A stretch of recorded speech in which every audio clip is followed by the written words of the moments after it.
Assalamualaikum, Pak Rizal. Waalaikumsalam warahmatullahi wabarakatuh. Mungkin sebelum Pak Rizal sudah sempat dikirimkan form. Dan situ kita akan bicara soal pengembangan kelembagaan pada level stakeholder dan pemangku kebijakan.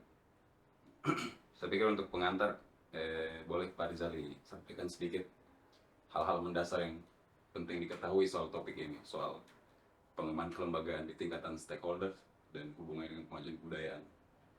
Gitu. Ya, dari saya. Ya. Ya, persoalan kebudayaan ini kan pekerjaan kolektif. Ini pekerjaan kolektif, tanggung jawab kebangsaan dan harus melibatkan banyak orang. Dan tidak ada satu orang bisa bekerja sendiri untuk persoalan kebudayaan.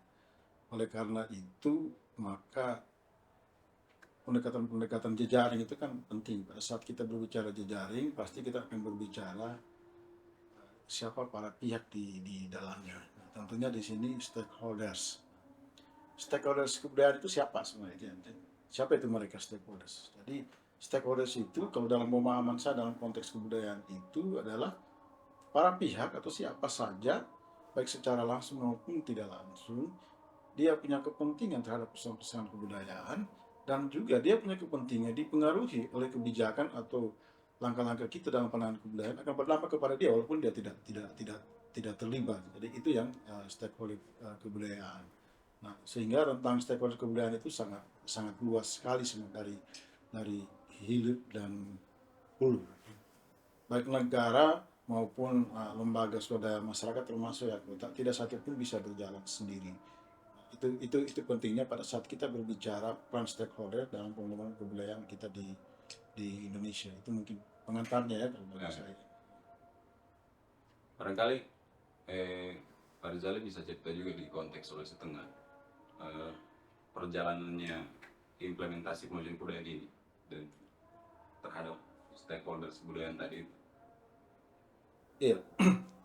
Sekarang kan setelah diundangkannya Undang-Undang Pemajuan Kebudayaan kemarin, itu langkah yang dilakukan oleh pemerintah di tingkat daerah itu langkah awal kemarin itu adalah sosialisasi.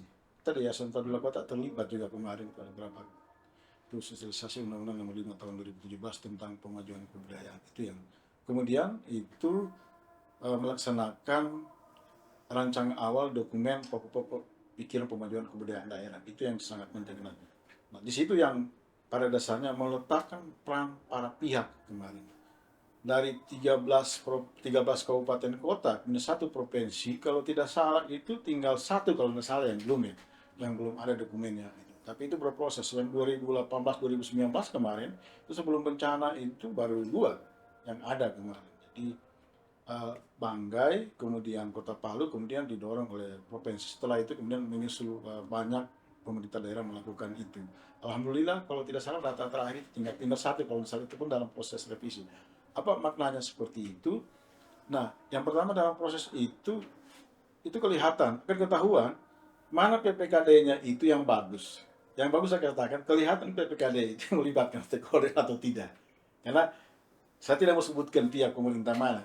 PPKD yang dimasukkan kelihatannya memindahkan dokumen tertulis dari program-program rutinitas dinas masuk ke dalam seperti itu, saya yakin betul PPKD-nya itu tidak melibatkan stakeholder. Tapi beberapa daerah itu sangat melibatkan stakeholder seperti Kota Palu misalnya, Sigi itu bagus. Jadi itu yang kemarin dilakukan berkaitan dengan langkah awal adanya undang-undang pemajuan kebudayaan kemarin.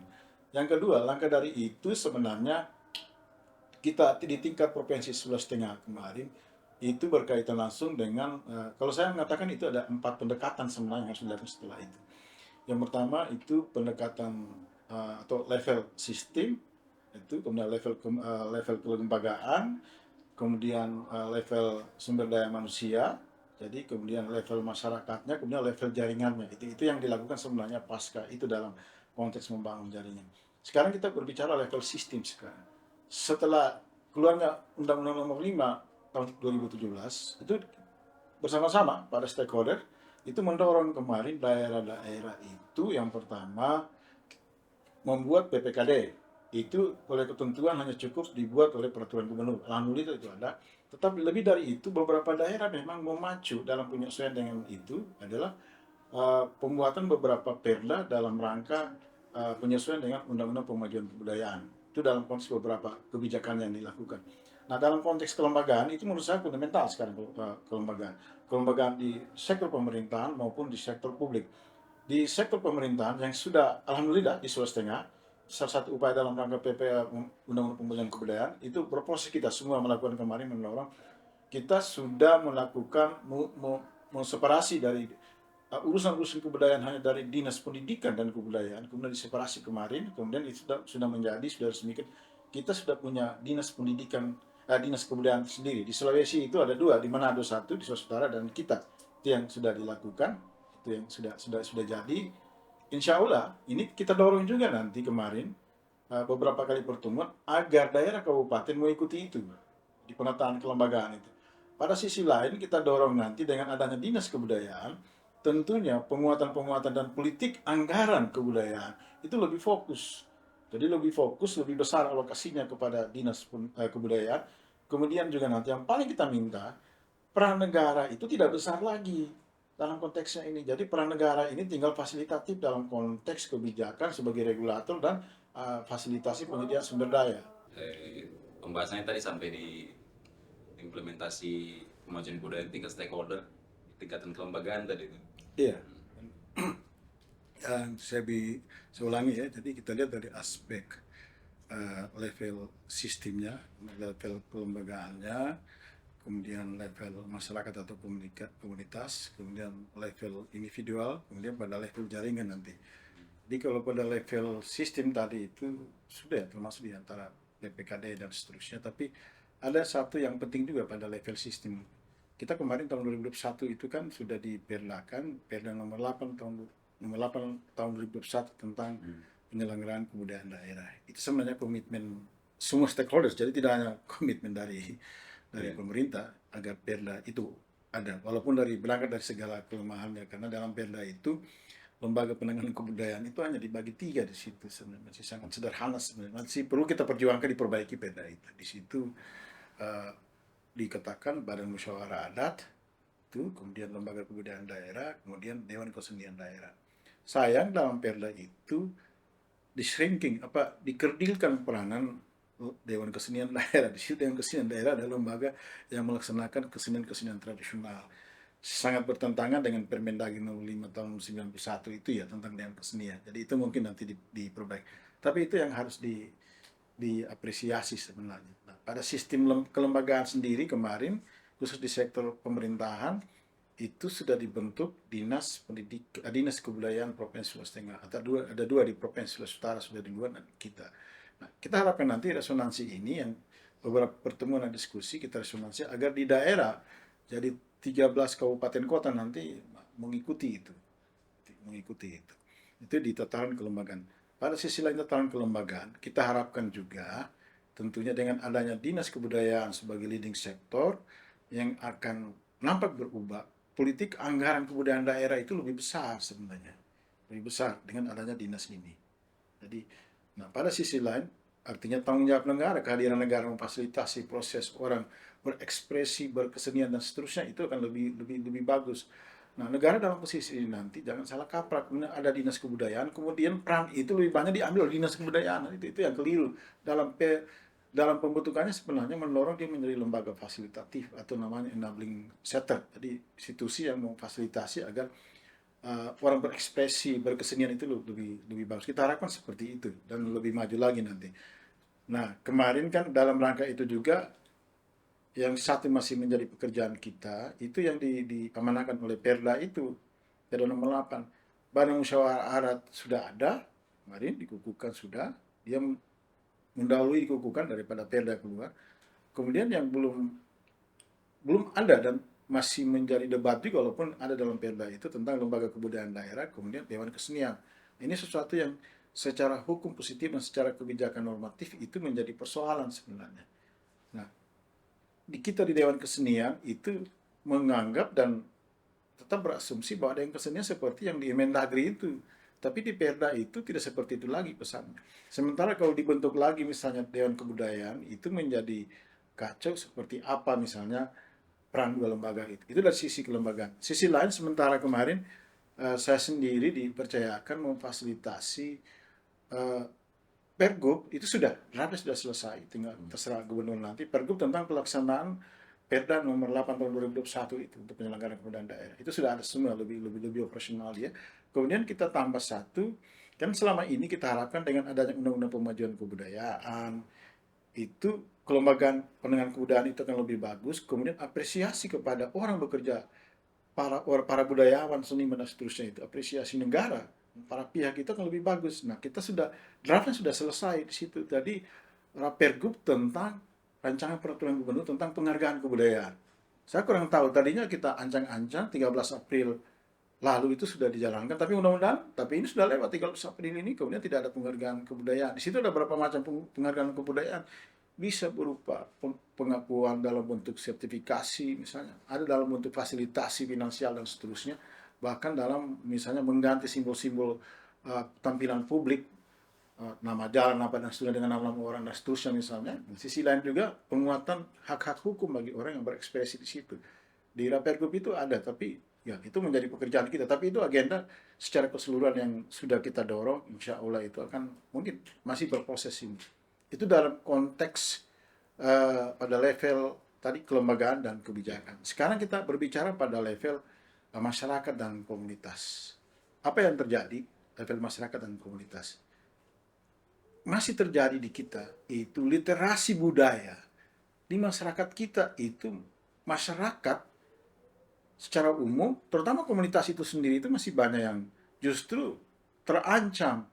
Misalnya diceritakan dengan saya kasus bahwa di Toposo itu banyak orang-orang tua yang ahli musik kecapi dan segala macam. Kemudian generasi sekarang itu kan tidak paham itu.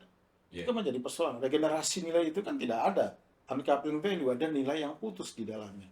Itu menjadi tantangan tersendiri. Artinya persoalan kita tentang literasi budaya itu di tingkat komunitas itu masih sangat itu perlu menjadi perhatian khusus. Solusi itu perlu dicari ke depan.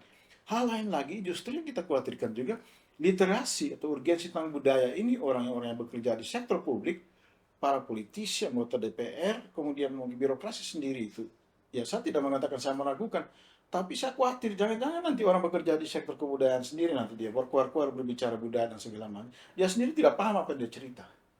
Nah, itu menjadi persoalan. Makanya ke depan rekrutmen orang bekerja di sektor kebudayaan harusnya orang dari pengalaman hidupnya, jiwanya, pengetahuannya, orang berada pada mainstream itu. Jangan historis. Orang tiba-tiba tidak pernah ngorek-ngorek kebudayaan, tiba-tiba mestinya menjadi birokrat yang mengurus itu, ya. Nonsen lah seperti itu. Kita harapkan ke depan jangan seperti itu. Padahal ada peraturan menteri loh itu. Sebelum otonomi daerah itu ada mengatakan orang mengurus ini harus ini tentu. Sekarang dengan otonomi daerah justru nanti kita khawatirkan tidak sinkron dengan pemajuan undang-undang pemajuan kebudayaan. Sisi lain para politisi, kita mau dorong nanti ke depan ini kan mau pileg, mau pilpres, kemudian pileg, kemudian pilkada nanti tahun 2024. Isu kebudayaan, pemajuan kebudayaan masih sangat minim menjadi mainstream isu para politisi, para calon pemimpin kita. Itu tanggung jawab kita nanti. Apa yang kita lakukan nanti? Kita komunitas pemerhati budaya, para seniman budayawan, kita sama-sama memintakan nanti KPU, kalau debat-debat nanti, itu debat di KPU misalnya, harus jadikan isu kepala daerah itu, isu presiden itu tentang isu pemajuan kebudayaan. Dan khawatir nanti kita cerita Indonesia, pusat kebudayaan dunia seterusnya. Ya calon presidennya, calon kepala daerahnya tidak pernah menyinggung soal pemajuan kebudayaan di visi misinya. Nah, itu dalam konteks literasi budaya dari segi aspek komunitas, ya. Jadi itu sangat penting. Bahwa kita membangun kesadaran berbudaya pada tingkat komunitas, pada diri kita sendiri. Itu sangat penting. Nah, pada level lain yang implementasinya kan sudah ada sebenarnya. Kita berbicara pada level jaringan networkingnya. Nah, saya pikir Yayasan Tadulako Kota sejak awal menjaring itu sebenarnya, membangun itu, memperkuat itu, bahwa membangun kebudayaan itu kita tidak bisa berjalan sendiri. Networking yang dibangun di Indonesia secara nasional kan sudah ada. Direktur Dirjen Kebudayaan ini membangun misalnya dengan program Indonesia dan seterusnya. Tetapi fokusnya itu kan nanti dalam kebudayaan ini tidak bisa dibangun. Dia seperti sebuah ekosistem. Jadi kebudayaan itu baik di tingkat nasional maupun di daerah, bagaimana ekosistem kebudayaannya itu terbangun dengan baik, kemudian networkingnya itu berfungsi sebagaimana mestinya. Itu yang jadi dari hilir dan hulunya. Jadi kalau misalnya kita mau lihat ya Buya Sabe misalnya ya, satu produk kebudayaan, ya jangan hanya dilihat Buya Sabe itu dari sisi misalnya hanya dari aspek ekonomi, ini turun tenggala, dilestarikan. Tapi kita lihat juga dari sisi dia multisektor. Buya Sabe bisa dianggap sebagai satu aspek sumber daya mengembangkan UMKM ekonomi. Tapi pada sisi lain bisa dianggap sebagai bagian hal-hal menjadi inti core value daripada kebudayaan lokal, itu bagian dari perangkat adat sebenarnya. Jadi banyak sekali aspeknya. Melihat satu produk budaya, pendekatan ekosistem kebudayaan, jangan hanya melihat dari aspek kecenderungan kita sekarang masih seperti itu. Kemudian musiman, musiman itu isu-isu budaya, jangan hanya berdasarkan isu tiba-tiba saya jadi presiden, saya jadi gubernur, saya jadi bupati, saya ingin jadi itu, kemudian konsepnya tidak jelas. Nah, menjadi lata, itu sama saja dengan kokok ayam tiap pagi. Itu ayam ditanya, kenapa Anda berkokok tiap pagi? Tidak bisa dia jawab. Jangan jadi bahasa seperti itu nanti kita dalam membangun budaya. Apa kita dalam pikiran kita ucapkan, kita lakukan. Itu dalam bentuk pemikiran jangka panjang tentang strategi kebudayaan kita sebenarnya. Itu barangkali penjelasan dari saya. Mengenai beberapa proses yang sempat Bapak jelaskan tadi soal implementasi di tingkatan sistem, kelembagaan, dan masyarakat, kira-kira apa yang menjadi persoalan paling mendasar di Sulawesi Tengah? Itu ya, dari 4 level itu tadi yang saya jelaskan. Sebenarnya ada catatan sebenarnya ya, itu kita pokok-pokok kebudayaan itu di Sulawesi Tengah kita cermati. Saya ada catatan sebenarnya kemarin terus kita sampaikan, itu ada 18, tapi saya tidak mau baca itu. Tidak garis besarnya yang saya ingin bacakan dari 18 persoalan-persoalan yang perlu. Yang pertama, satu ya, yang mudah-mudahan saya tidak menyinggung siapa-siapa, tetapi yang saya katakan, political will, jadi political will yang betul-betul ikhlas untuk memajukan kebudayaan lokal di tingkat daerah itu belum optimal. Ya, jadi masih musiman. Itu muncul nanti saat cerita kalau saya mau jadi presiden, mau jadi gubernur, mau jadi bupati. Tetapi konsistensinya biasanya tidak ada. Demikian juga masih kurang itu menjadi mainstream isu-isu politik. Sehingga apa konsekuensinya? Pada saat mereka duduk, kemudian politik anggaran untuk kebudayaan itu yang tidak ada. Itu yang pertama. Yang kedua di kita, ya, bahwa isu-isu kebudayaan di kita di Sulawesi Tengah belum menjadi mainstream berkaitan dengan tadi, mainstream dalam isu-isu kebijakan daerah. Coba kita bedah semua RPJMD 13 kabupaten kota termasuk provinsi. Sejauh mana misalnya ada mainstream yang sangat tegas sekali bahwa itu akan mengalokasikan anggaran yang besar. Sehingga jangan heran indeks pembangunan kebudayaan kita itu rendah. Karena salah satunya kan di situ. Jadi itu berkaitan dengan komitmen yang rendah tadi, kemudian akhirnya dinamika pada konteks dia melakukan fungsinya sebagai institusi aparat publik, kemudian itu tidak terjalankan dengan baik. Hal lain agak bersifat teknis misalnya. Kita belum optimal dalam sistem pendataan kita tentang segala macam objek pemajuan kebudayaan. Yang saya katakan by name, by address, by case, dan seterusnya itu kita belum punya sekarang. Walaupun sudah ada sistem pendataan budaya kita secara ini, tapi belum. Nah, hal lain lagi di kita yang dikhawatirkan lagi ya, katakan lagi. Saya khawatir banyak produk-produk kearifan lokal kita, karya-karya anak bangsa yang ada di tingkat daerah, itu tidak terlindungi secara hukum. Itu belum dilakukan, belum diinventarisasi. Jadi nilai kearifan lokal belum sifatnya kolektif. Paling tidak ada pengakuan, paling kita di sini itu ada perlu dilindungi loh. Itu belum. Nah, hal lain lagi yang mendasar ingin saya katakan itu berkaitan ini, berkaitan bersini. Berkaitan apa yang mendasar juga kita di Sulawesi Tengah. Kita mau cari tahu solusinya apa. Apresiasi bagi profesi, bagi eksistensi orang yang bekerja di sektor kebudayaan dan kesenian masih rendah. Artinya apa? Yang pertama dari apresiasi pemerintah atau negara. Saya tidak mengatakan siapa oknumnya, tapi pemerintah negara. Buktinya apa? Karena apa? Buktinya apa? Karena apa? Undang-undang kebudayaan kita kemarin apa kita? Tidak memasukkan kebijakan politik anggaran yang imperatif. Misalnya pendidikan misalnya 20%. Kesehatan minimal 15%. Nah, kalau kita mau memajukan kebudayaan, minimal juga ada pasal mengatakan setiap APBD minimal alokasinya 15% untuk. Itu tidak ada. Lolos kemarin, lupa kita kemarin menyusun undang-undang kebudayaan itu. Kalau direvisi undang-undang ini itu harus dimasukkan. Apa yang terjadi di kita? Akhirnya politik anggaran kita kan rendah. untuk alokasi kebudayaan di kita. Ya harapan kita jangan terlalu besar juga dengan adanya dinas kebudayaan. Saya khawatir nanti ini jangan nanti dinas kebudayaan, dinas pembuangan orang nanti di situ. Jadi orang malas jadi kepala dinas karena dia tidak ada proyek dan seterusnya. Padahal harus sebagai sebuah panggilan dia kalau bekerja di situ. Karena apa?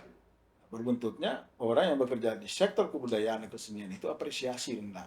Itu pertama dari aspek anggaran. Yang kedua dari penampilan di publik misalnya. Masyarakat kita ini kan bersaing karya-karya kita dalam berkebudayaan berkesenian dibandingkan dengan generasi muda, walaupun tidak semua ya tanda petik ya. Coba kita melakukan pertunjukan. Seberapa orang sih tokoh pejabat yang mau hadir? Tidak dibayar lagi misalnya seperti itu. Berapa orang sih misalnya?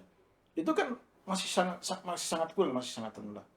Nah sekarang karya-karya seniman kita dan seterusnya. Coba kita lacak di sini, hotel-hotel yang berbintang di Palu misalnya, atau kantor-kantor pemerintah, seberapa besar sih karya dari 10 objek pemajuan kebudayaan, termasuk berkesenian, melukis misalnya, lukisan saya ambil contoh ya, seberapa besar sih lukisan atau patung atau apa misalnya karya budayawan lokal di sini yang ada di hotel-hotel berbintang, di ruangan pemerintah dan seterusnya, kan tidak ada kan seperti itu. Paling saya beli dari Jakarta dan seterusnya. Nah, itu yang saya katakan apresiasi. Hal lain malah misalnya swasta, saya tegur swasta. Pihak swasta, CSR, Corporate Social Responsibility, harusnya itu sumber lain untuk mendorong pemajuan kebudayaan daerah. Belum digiring berkaitan dengan itu nanti jaringan harus dibangun ke depan.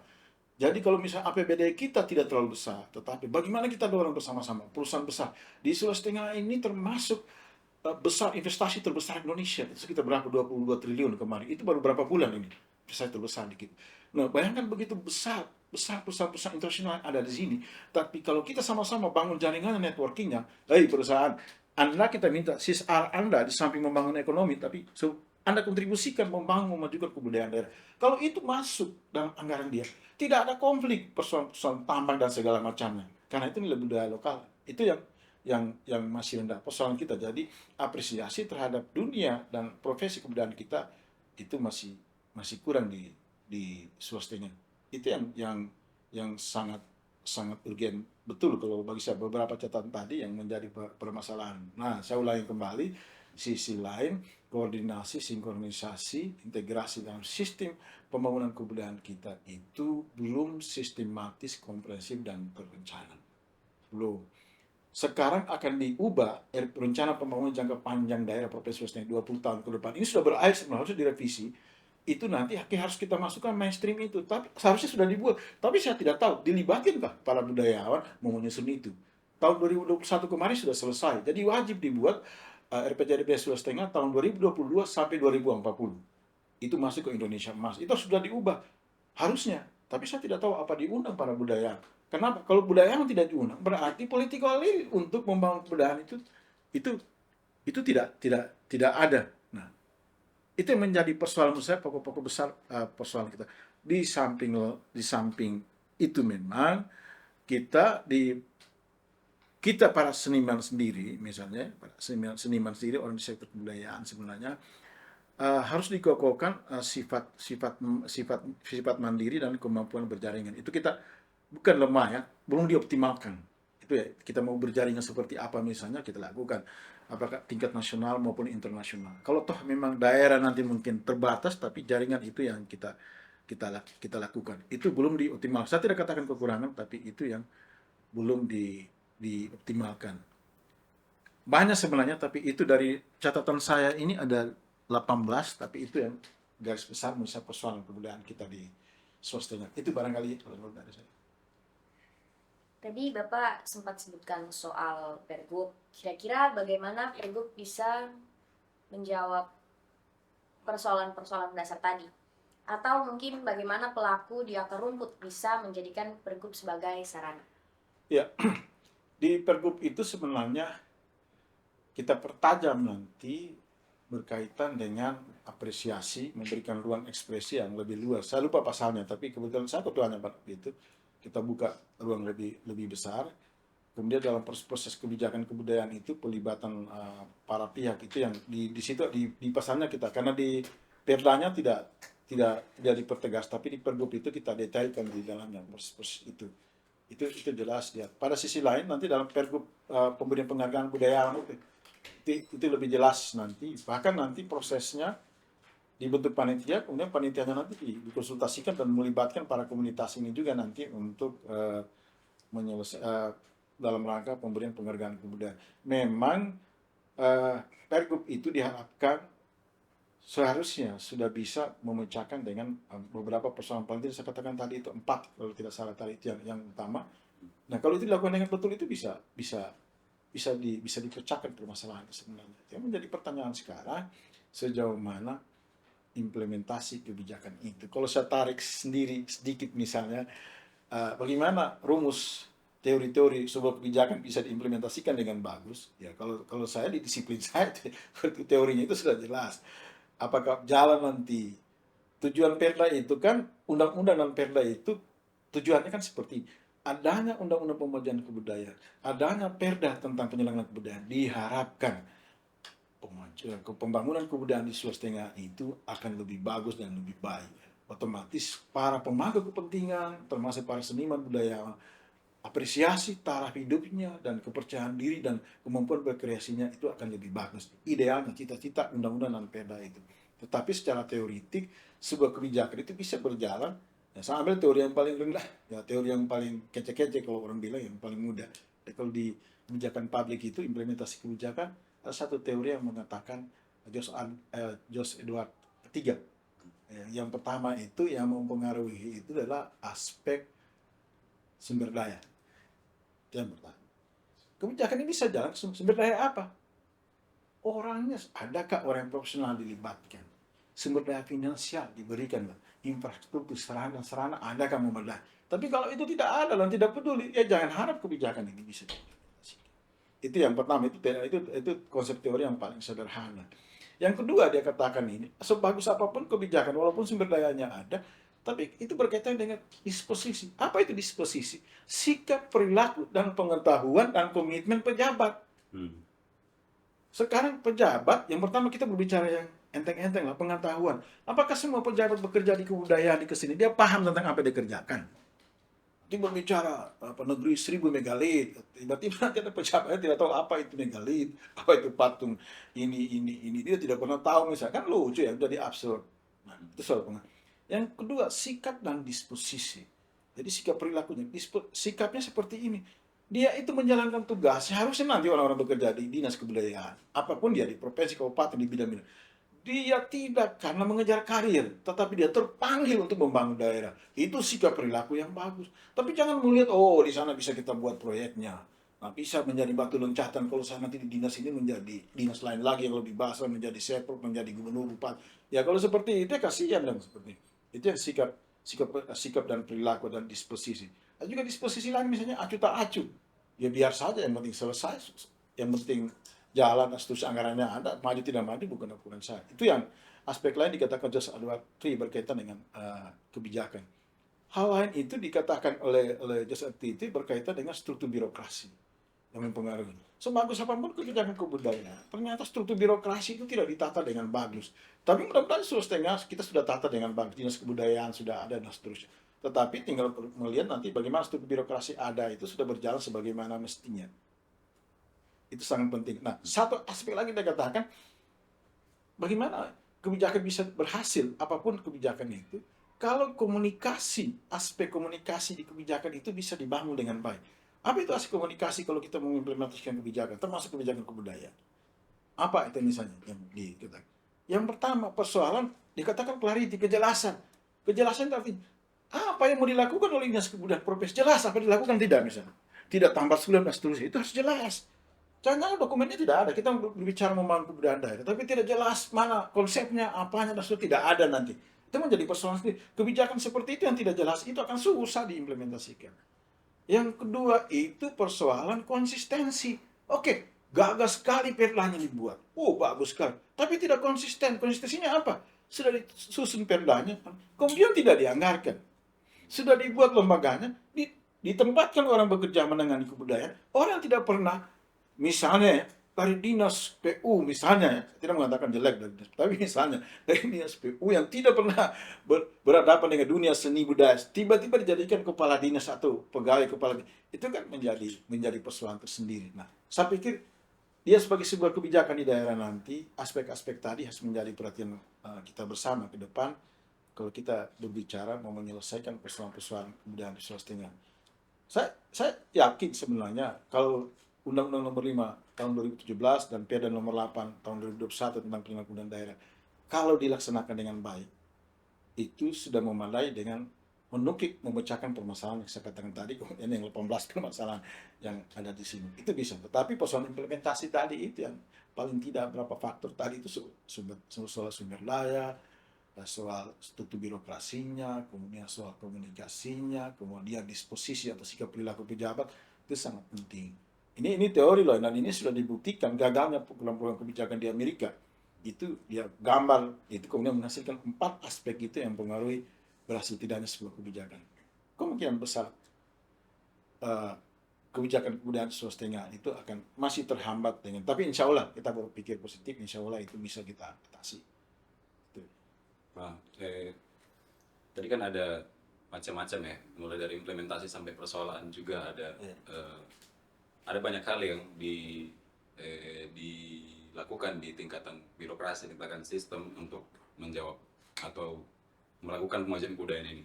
Cuma kan bagi kita yang di tingkatan akar rumput misalnya, atau komunitas-komunitas lain yang mungkin belum tidak terlalu menyentuh informasi-informasi seperti itu, terus bagaimana mereka bisa memantau implementasinya.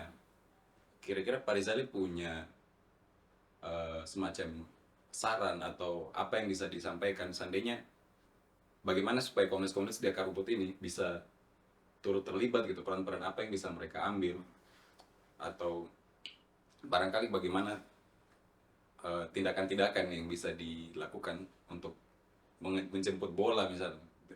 Pastinya harus ada aksi jemput bola itu.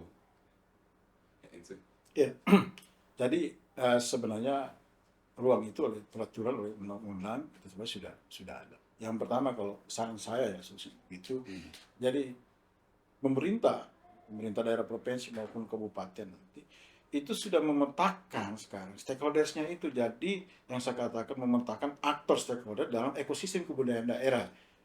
Ya jangan-jangan nanti kita berbicara membangun kebudayaan daerah, kita ini atau orang institusi menangani itu dia tidak paham siapa stakeholder dan seterusnya. Itu kan jadi persoalan. Ekosistemnya itu dipetakan betul mulai dari hilir dan perannya apa, seperti apa. Itu penting. Makanya dalam Indonesia juga itu sebenarnya mendorong terbangunnya ekosistem kebudayaan. Jadi kita ambil level di tingkat provinsi misalnya. Itu penting. Jadi memetakan dan memfungsikan daripada ekosistem kebudayaan. Yang kedua, di sistem kita ini sistem pendataan budaya, dapok apa namanya ya dari situ. Di situ sebenarnya jadi sistem informasi kebudayaan yang gampang diakses oleh orang. Sekarang itu masih setengah terbuka, itu lebih transparan sebenarnya. Ya, itu katakan tadi, maka aspek komunikasi itu lebih bagus. Bagaimana akses masyarakat, dia tahu ini loh, bahwa data kita tentang ini, persoalan kita sudah terdata, anggaran disediakan seperti supaya orang itu bisa bersuara. Demikian juga tentang tindakan kebijakan yang sudah diambil. Pemda ini tahun ini ada program kebijakan seperti ini, programnya seperti ini, alokasinya anggaran seperti ini, melibatkan para pihak seperti ini. Kemudian orang itu secara partisipatif dia memantau di dalamnya. Sistem itu yang oleh ketentuan undang-undang harus ada, itu belum optimal. Tapi mungkin insya Allah seterusnya nanti dengan dinas baru ini sudah berjalan. Yang ketiga, itu mendorong kita budayakan dalam setiap perencanaan program-program kebijakan kebudayaan di daerah harus, jadi boleh, jangan kata boleh, tapi harus melibatkan komunitas seni budaya pada semua level, termasuk pada tingkat akar rumput. Jangan top down. Tapi kalau mau kita kunjungan ke daerah, bagus di daerah sana, usah mencoba. Padahal mungkin di daerahnya tidak pas. Yang pas itu kan yang tahu, yang banyak mengetahui persoalan di tingkat lokal itu kan komunitas yang di tingkat grassroots itu. Jadi pelibatan mereka secara partisipatif dalam konteks apa? Perencanaan, pelaksanaan, kemudian pengawasan, dan mengevaluasi hasilnya. Karena bisa berbeda. Oh, sudah jalan, setuju anggarannya. Setelah dievaluasi, kalau menurut versi pemerintah berhasil. Tapi belum tentu, lebih objektif tanya kepada komunitasnya, target group. Oh, tidak, gagal itu. Nah, itu kan belum dilakukan selama ini. Masih formalitas secara sepihak. Tapi ya kita berpikir positif lah. Insya Allah ke depan bisa kita sempurnakan ini dengan tentunya dengan niat baik dan political will, goodwill yang sama, insya Allah bisa kita lakukan. Tapi ini tidak pekerjaan satu orang, tapi ini pekerjaan dalam satu jaringan, dalam satu sistem ekosistem kebudayaan. Semua stakeholders harus dilibatkan. Tidak bisa kita menyelesaikan hanya untuk dua kota. Tidak bisa diselesaikan oleh Pak Hapri atau saya. Akan menjadi botak kita dan seterusnya tidak akan selesai. Tapi ini pekerjaan kolektif, tanggung jawab kebangsaan. Itu Pak. Ya, pertanyaan terakhir Pak.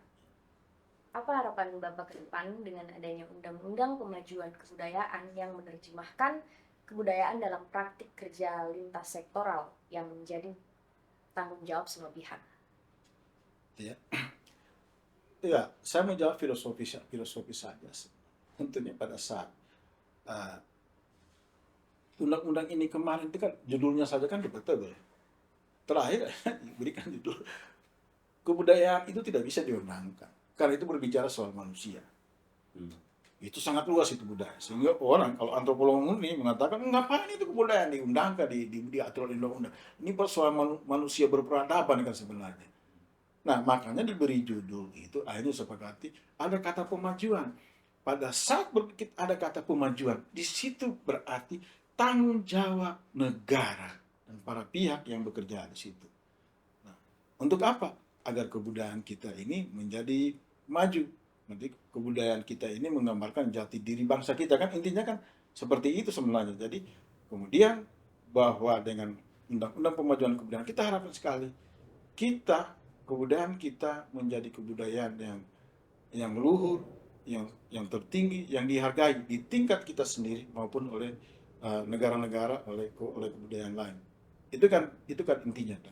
Tanda petik lagi peringatannya bahwa dengan undang-undang pemajuan kebudayaan yang kita lakukan ini adalah intinya membangun peradaban generasi berikutnya yang lebih baik berbasis kebudayaan nasional, kebudayaan Indonesia. Sehingga dikatakan undang-undang pemajuan kebudayaan adalah jembatan investasi membangun peradaban masa depan yang lebih baik. Kita harapkan itu bisa tercapai, insya Allah. Itu. Oke.